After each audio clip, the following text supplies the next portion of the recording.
Hey guys, Omer here from Keep It Real Fishing. I'm back on the water fishing the Potomac River. If you think that camera's shaking too much, you'd be correct. I'm fishing in some unfavorable conditions. The wind was gusting at around 20 to 25 miles per hour, and it was blowing at a direction that was opposite of what the river current was streaming at. So that made for some unfavorable chop on the water, and they were getting high and they were getting frequent. And because of that, I couldn't fish my go-to four rod setup that I like to do from this kayak. My go-to setup is four rods, suspending baits about 3 to 5 feet off the bottom, and just allowing the river to drift me along the bottom as I search for fish. So I went ahead and scrapped that plan. I'm only fishing for 2 lines here. Otherwise, I would have been fighting tangles all day. So I'm using cut white perch today for bait.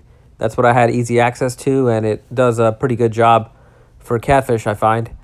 I'm fishing that on a fish finder rig, and as you can see, the chop on the water was just relentless. There's another big one right there, and it causes a lot of sway in your line. That's why I decided to just fish with the 2 rods at this time. My depth finder reads at 35 feet of water, and I'm fishing this main break line on the river channel, the deepest section of this part of the river. This is a front-facing view of the Potomac River. I've got my camera on a rotating mount here. If I haven't shown you how I made that, I'll definitely include that in a future video. And just dropping these baits, like I said, 3 to 5 feet above the river bottom is where I like to keep them. And the other thing interesting is we are in the middle of the catfish spawn. So all of May and usually around up until the middle of June, catfish are spawning, and the big blues are difficult to come across. They're kind of close to the beds and they won't really come off. I knew I wouldn't really catch a big blue today, but that didn't stop me from coming out to try to catch some smaller size fish. There are the possibility of catching the smaller ones still in the spawn season, I found. After I drop the bait to the bottom, I give the reel a few cranks and set the rod in the rod holder. Like I said, I usually like to put my baits about 3 to 5 feet above the river bottom. That's where I've had the most success. But that chop on the water was relentless, and the waves were getting really high at this point, and it would just blow the kayak all over the place and constantly rotate me facing the sun and away from the sun. And on top of that, this pleasure boater had to speed right by me, and if I wasn't fighting waves that were big enough, he had to create some of his own. So it wasn't long after that until finally hooked up. The chop on the water was really starting to pick up too at this time, but I was really happy to finally get some action. It was kind of a slow day. Like I said, when the spawn is on, you don't really catch the numbers that you see other times of the season. And it wasn't really a big fish to start off with, but I'll take it. Any action is better than nothing. This fish wanted to kind of swim in that opposite direction, but it wasn't really that big where, I have a hard time controlling them. All I had to just keep pressure on him and keep him away from my other line there. And I don't think I've ever been this happy to catch such a small size catfish.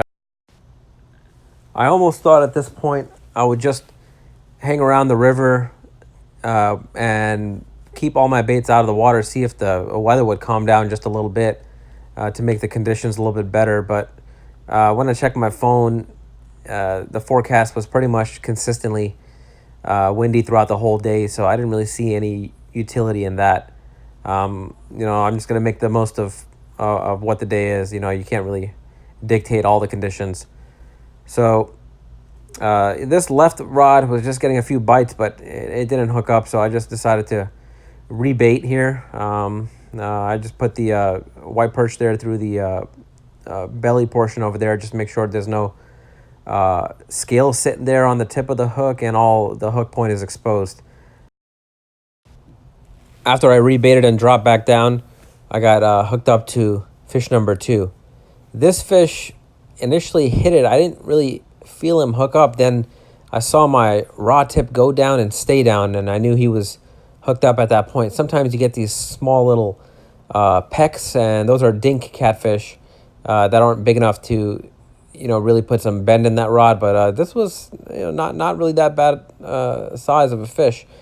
I'll take it. It's certainly not a trophy or a citation sized fish, but at this time of the season, like I said, the big blues are just really hard to come across. I got a few more waves coming my way from that big boat there.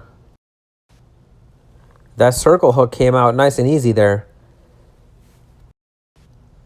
This wasn't a long fish by any stretch of the imagination, but he had quite a belly on him there. He was quite a thick fish. I asked some people I know who fish around this area if the catfish spawn had hit them hard too, and they stated that the bite was really sporadic. Some people are fishing more at night around this time just because they find that the fish are more active and feeding, but regardless really of what time of day it is, when the spawn is on, it's really hit or miss. You don't really catch the volume of fish that you catch other times of the year. So just getting rebaited again. Drop that bait right back down. It's just a small little tail piece. I usually don't use the tail piece, but I decided why not just give it a go. I'm going to be hitting small fish anyways, and hooked up to fish number 3 at this time. Just another small little dink catfish. I wonder sometimes how they get these 10-aught circle hooks in their mouth, but they're relentless. They'll really try until they find a way to get hooked up. You can't really see it here from your angle, but there's a small little speedboat that came really close to me, wanted to see what I was doing and what I was fishing for. They were going a little bit farther out trying to catch some crabs. And this fish decided to leave me with a nice surprise. He's taking a dump.